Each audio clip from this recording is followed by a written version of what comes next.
Hi, I'm LDS in Medium, and thank you so much for tuning in today.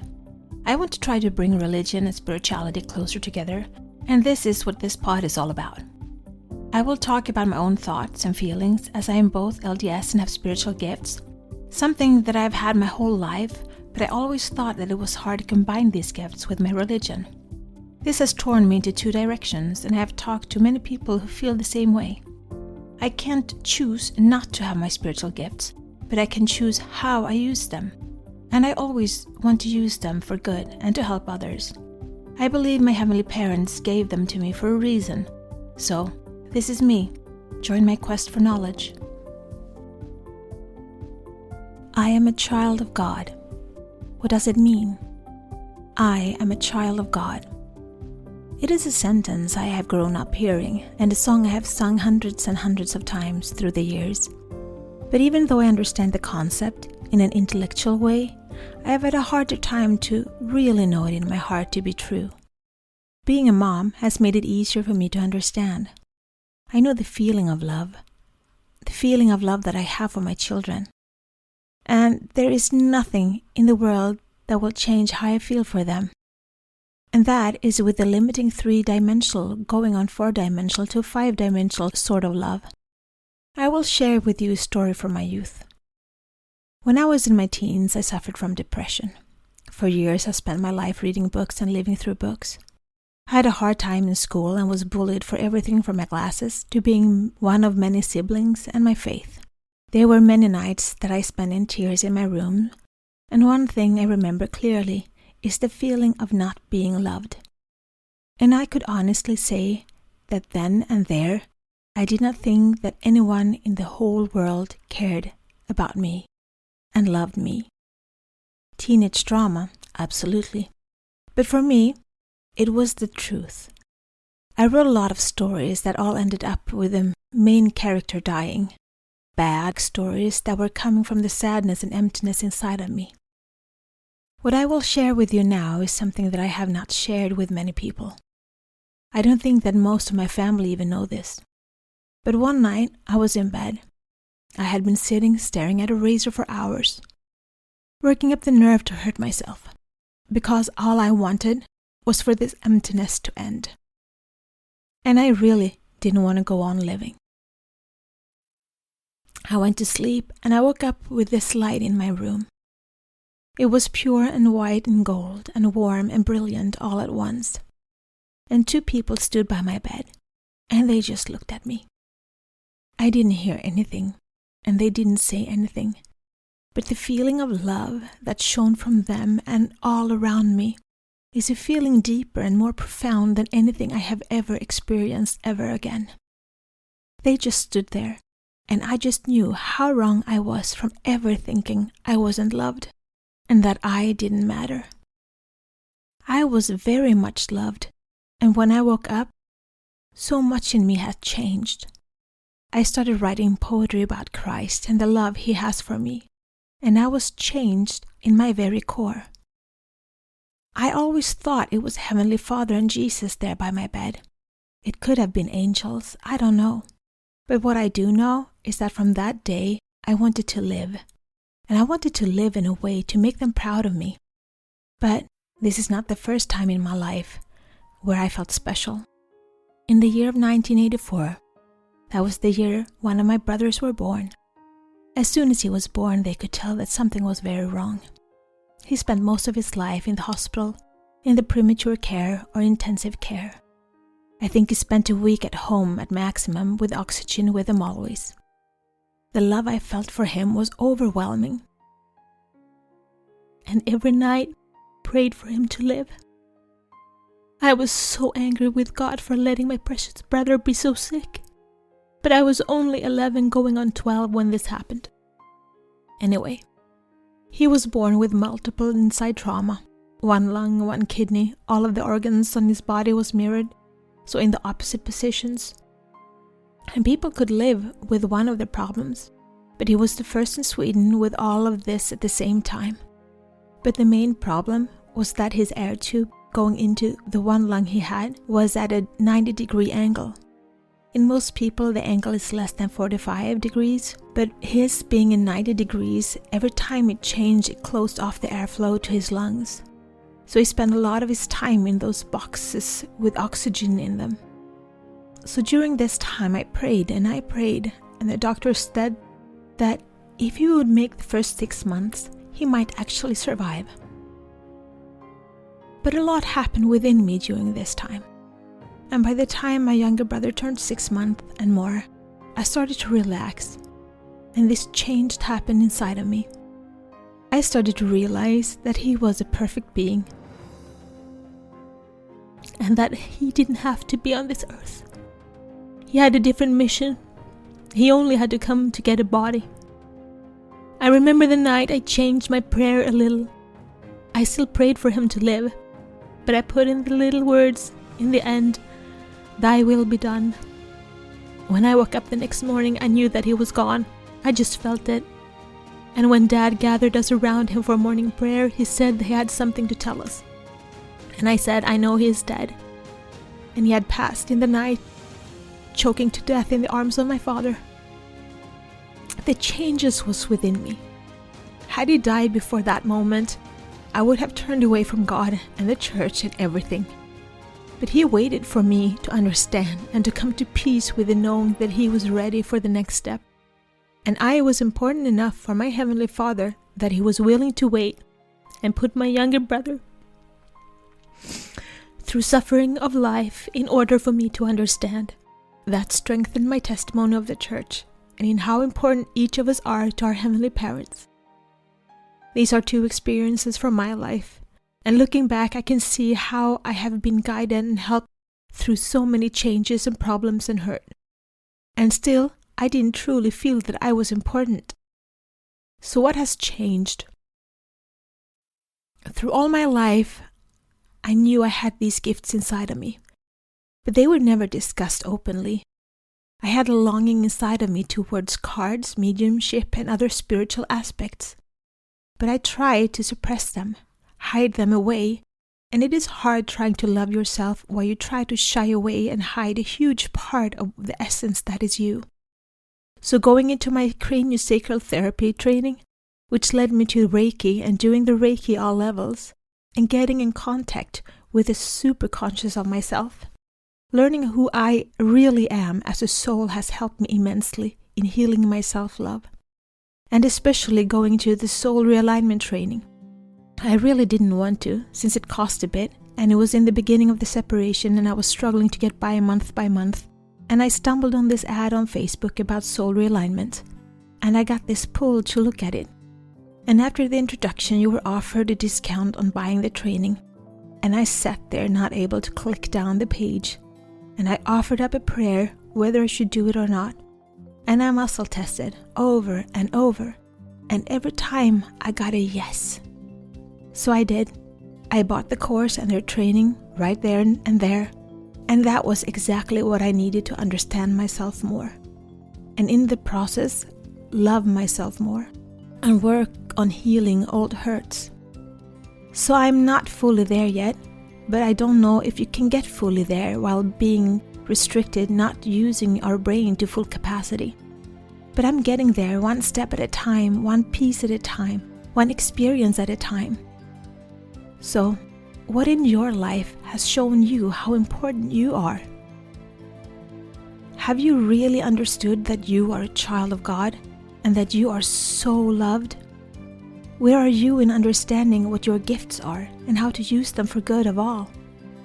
Because in order for you to really understand who you are as a soul, you need to understand that you as a soul is perfect, flawless, with unlimited access to abundance and love from the universe. Then we are put in this body on earth, and we are somewhat bound by the earthly laws. But that is just partly. We need to experience opposites to grow and evolve and understand to become better persons. But we are infinite beings with a multitude of gifts, and a soul that is limitless, and the soul is beautiful. So I want to write a meditation for you to get in contact with that part of you, your soul. I will just briefly talk about shadow work and have you understand that as humans, you are a whole being. As we are here to learn and experience life, we have got sides of ourselves that we might not be proud of, the shadow sides. These aspects are also in us for good, to help us. We cannot only be of good, there have to be balance inside of us, and every trait in us has an opposite. It is not bad in itself, it's how we access it or use it that can be used for good or evil, not the trait itself. It's the value you put in it that makes it good or bad. I will talk about that in a later episode. For now, it's just important for you to know and be aware of it, because you will have to embrace you and the whole you in order to fully love yourself. I will leave you with this thought. When you show yourself love, you will understand that setting boundaries are important because you are important. And when you show love and appreciation for yourself, you will be able to attract love and give love to and from others. And you will be able to more brightly be the light, share the light, spread the light, and shine. This is my journey. Thank you so much for keeping me company today. Please download, like, share, and subscribe, and help spread the light and spread the word to expand our community. Let's bring more love, peace, and unity to this world. Take care of yourself and your loved ones. Always be grateful, kind, and loving. Be brave and remember to step out of your comfort zone and smile. If you support us on Patreon, you will get access to our meditations and extra materials so you can download them as MP3. Also, we now have a Facebook group, which you can access from our Facebook community. Please answer the questions as you apply to participate. It will be a safe haven where we can keep discussing religion and spirituality, our spiritual gifts, and self-development. Remember, one person can make a difference, but together we can change the world.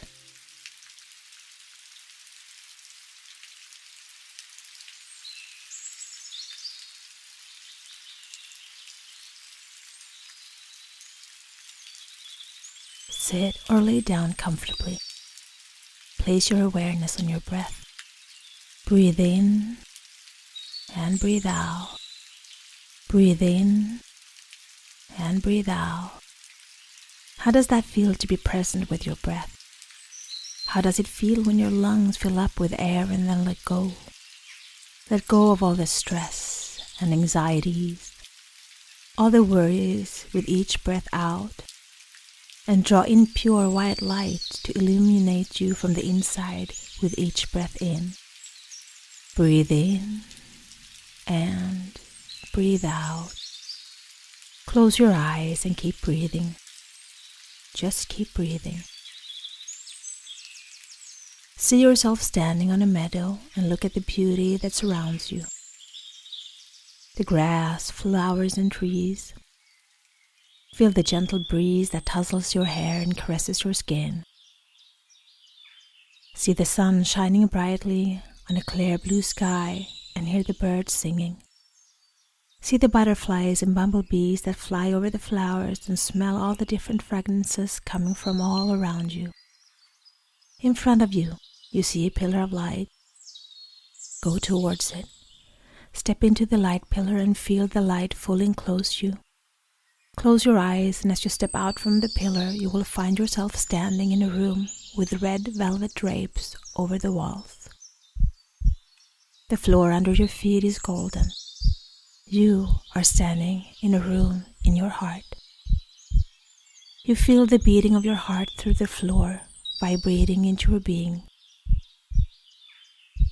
You see a door, and as you walk towards it, you feel the soft velvet underneath your fingers as you softly caresses the walls with your fingertips as you walk by.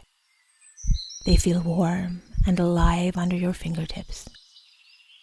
You walk through the doorway and come into another chamber, a smaller one. And before you, in a gold frame, you see a window. You go to the window and look at it, but everything you see is blackness. As you squint your eyes, you see a light at a distance, like a little firebug flickering around. As it slowly drifts closer, you see that it is an orb, a golden white orb the size of a basketball, dancing in the darkness. It floats closer to you, and you can see it outside the window. Now you see that the orb is actually bright white, but it's filled with strips of pure gold. When you look closely, you see writing on the strips. You see words as name, birth, baptism, creation, marriage, death, pre-existence, judgment. And you realize that it is the very essence of your soul that you're looking at. The infinite soul that holds all information about you from the creation of its existence for all time to come. And you feel a curiosity from it as it looks at you as intently as you are looking at it. Slowly you put your hands to the window glass and you feel surprised as your hands go right through the glass and out on the other side. As your hands comes closer to the orb, electricity shoots out from it like from a plasma ball. You place your hand on each side of the orb and slowly pulls it towards you. It floats through the glass and into the chamber where you stand. You feel a joy radiating from it. It has finally found you. As you stand there holding it in your hands, you feel your hands being pulled into the orb, and while your hands sink into it and land around a bright white core the size of a tennis ball, the outer layer of the orb starts to grow and grow, and soon it is all around you, and you are standing inside the orb holding the clear hard core in your hands. You hear a voice that is telling you to place it in your heart, and you slowly place it in your heart chakra. And it slowly integrates into your heart. And as you feel it there, you feel how the light is spreading throughout all of your body. And especially through your brain. And lights up and expands the boundaries of your brain, giving you access to more of it. Once the light have integrated in your body, the energy field that you are standing in starts to expand even further. And when it comes to the wall of the chamber, it coats it. And as the energy reaches the walls start to glow. And from there, the energy spreads throughout the body. And you can see it through the window as cells starts to light up with this divine energy and love, like a matrix lighting up in front of your eyes.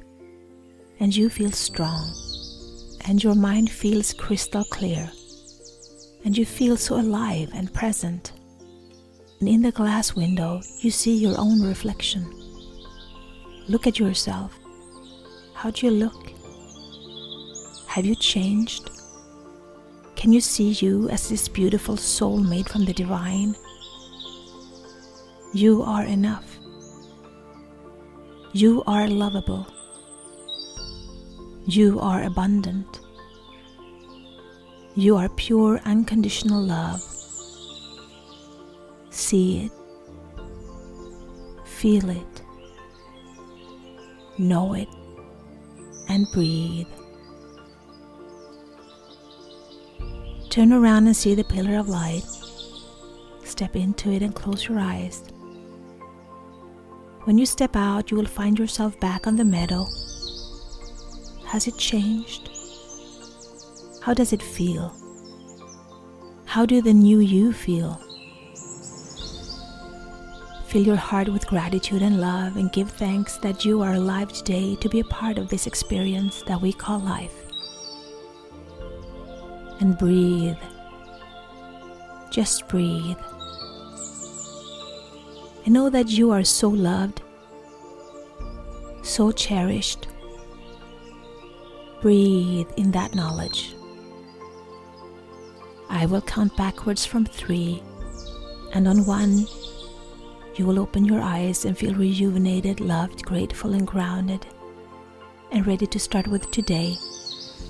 3, 2, 1. Welcome to your life.